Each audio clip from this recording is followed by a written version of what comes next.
Welcome back everyone, it's Charlie. This is going to be my Mandalorian Season 2 Ahsoka Tano video. That's right, it really does seem like Ahsoka Tano is coming to the Mandalorian Season 2, so we'll break it all down, there's a bunch of Easter eggs, and I'll explain what happened to her after the events of the Clone Wars. If you're new to the channel, be sure to subscribe to get all the videos. They just finished filming The Mandalorian Season 2, thankfully before the big virus hit, even though Hollywood's kind of shut down for a couple weeks, so I will talk about how that's going to affect the Mandalorian Season 2 timeline this year. So we'll just break this down top 10 WTF style, starting with number 10. If you didn't see the news this morning, the Slash Film guys broke the news that Rosario Dawson had been cast as Ahsoka Tano live action for The Mandalorian Season 2. Then all the other Hollywood trades confirmed the news, so this does seem like a real thing. Ahsoka is one of the most popular characters in the Star Wars universe that they have just not done live action yet. So it wasn't so much a question of if they would ever do her live action, it was just a question of when and which Star Wars movie or Disney Plus series they would put her on first. Because of their plan for all the Star Wars Disney Plus series, there's a lot of them that are set or will be set during her lifetime. So there's a number of different places she could show up besides The Mandalorian Season 2 after she shows up on The Mandalorian. But it makes sense that they would put her on the Mandalorian series first. It's the most popular Star Wars thing right now. So obviously, if you want to make a big splash, you put her on the biggest thing going on. Number 9, most of you know Dave Filoni from the Star Wars animated series that he created, The Clone Wars, which is currently airing Season 7 episodes right now on Disney+, and also Star Wars Rebels. He's also an executive producer and co-creator with Jon Favreau on the live-action Mandalorian series, so you start to see the connection here, him bringing his animated characters to the live-action series slowly. Dave Filoni actually created the Ahsoka character for the Clone Wars special. She's one of the few Star Wars characters that was not created by George Lucas, so you could say that she's the character who's most precious to Dave Filoni. He's very protective of her, in the way that George Lucas was always very, very protective of the Yoda character. Papa bless. Love that picture of George Lucas on the set of The Mandalorian Season 2. This is from The Mandalorian Season 2 with him cradling the Baby Yoda puppet.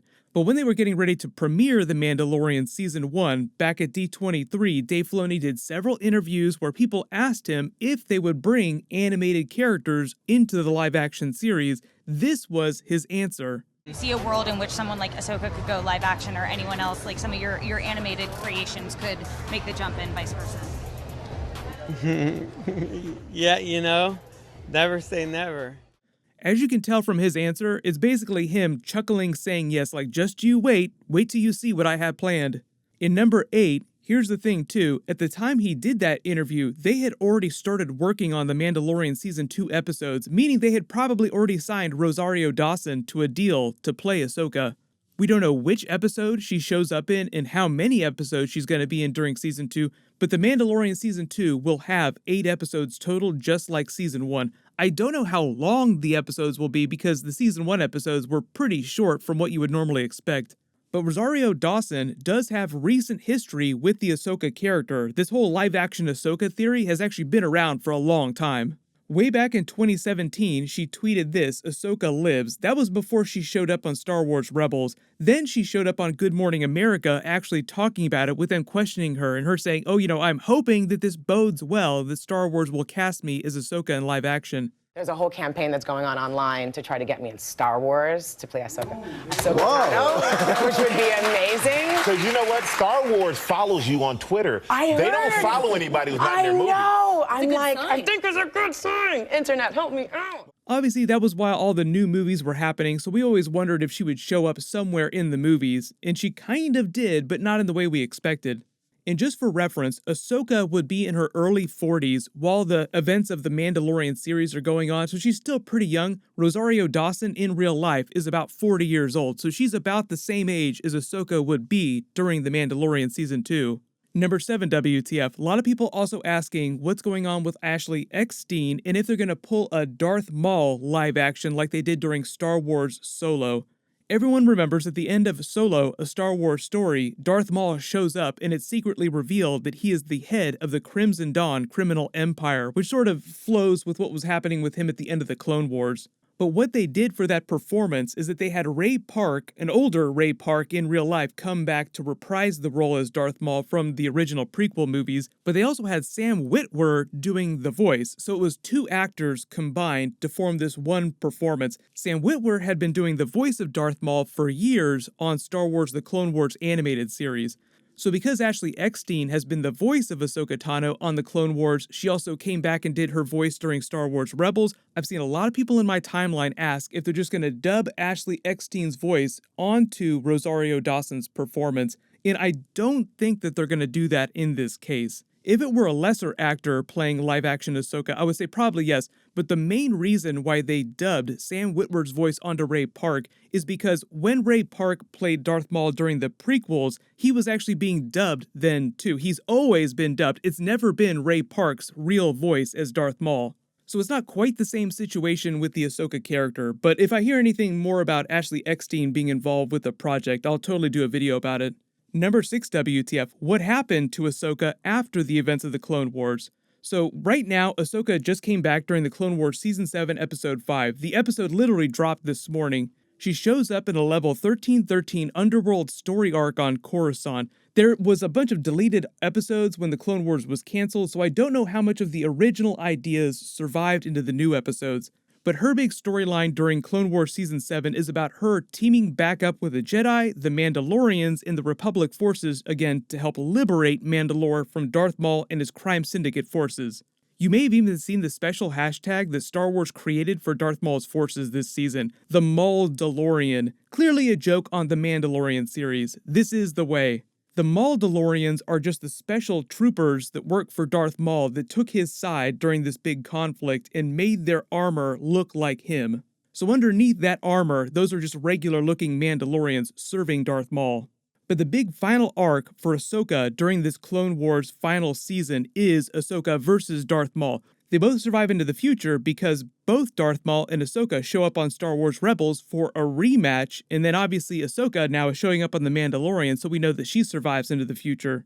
So number 5 WTF, the very last time we physically saw Ahsoka on screen in the Star Wars timeline is right after the events of Return of the Jedi and the Battle of Endor. She shows up in this end credit scene from Star Wars Rebels' final episode. It's a big time jump, and this is Ahsoka in her mid to late 30s. This is the oldest we've ever seen her alive. Notice Sabine Wren here, also a Mandalorian. I'll talk about that in a second. She's in her 20s when this scene is happening.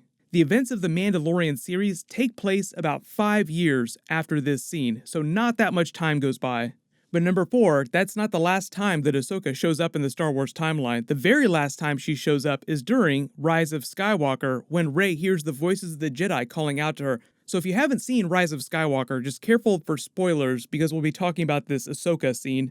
So what happens is Rey is fighting Palpatine in this big final battle. She has to defeat him. The voices of pretty much every famous Star Wars Force-sensitive Jedi character call out to her, from Yoda, both versions of Obi-Wan Kenobi. They have young Obi-Wan Kenobi, played by Ewan McGregor, but they also have the voice of older Alec Guinness Obi-Wan Kenobi in this too. So 2 different Obi-Wans talking to her. Ashley Eckstein came back to do the voice of Ahsoka Tano, calling out to her as well. So the fans heard that, and they assumed that that meant that Ahsoka was dead. But then, right after the movie came out, Dave Filoni posted this picture of Ahsoka and Gandalf that he had drawn, implying that Ahsoka was not dead.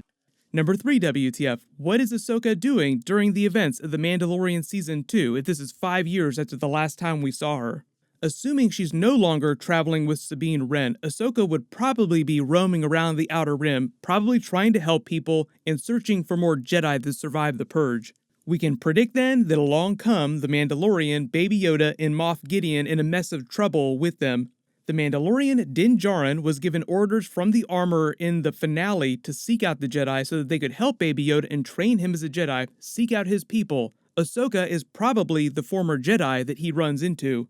Number 2, the Siege of Mandalore was referenced on the Mandalorian Episode 8 finale by Moff Gideon. They're also covering the Siege of Mandalore during the Clone Wars Season 7 final episodes. It's the Republic forces, with Ahsoka's help and her commando force of clone troopers, laying siege to Mandalore in order to kick Darth Maul and his crime syndicate forces off the planet. And number 1 WTF, what happens to Ahsoka after the Mandalorian series? The way they're engineering the Star Wars Disney Plus series is that there's going to be some Mandalorian spin-offs. Any of the series that take place during her lifetime. There's a Star Wars Obi-Wan Kenobi series that she could also come back on. She'd be a much younger version of the character, but they could still pull that off with Rosario Dawson, just using makeup to make her look a little bit younger. So live-action Ahsoka is just the beginning. Remember, Sabine Wren would be in her late 20s when The Mandalorian is taking place, so they could always do live-action Sabine at some point too, because she's also a Mandalorian, just like Din Djarin. Because of the big virus shutting down Hollywood for the next few weeks or possibly the next couple of months, they might wait to drop the first Mandalorian Season 2 trailer till later this spring or summer, but I'll keep doing bonus videos until then. So post all your reactions to this live-action Ahsoka in the comments, and let me know if you have any big questions or special requests for videos. Everyone click here for my new Mandalorian Season 2 teaser video and cool behind-the-scenes video, and click here for my new Marvel video on all the big canceled and delayed movies. Thank you so much for watching. Everyone stay safe. This is the way.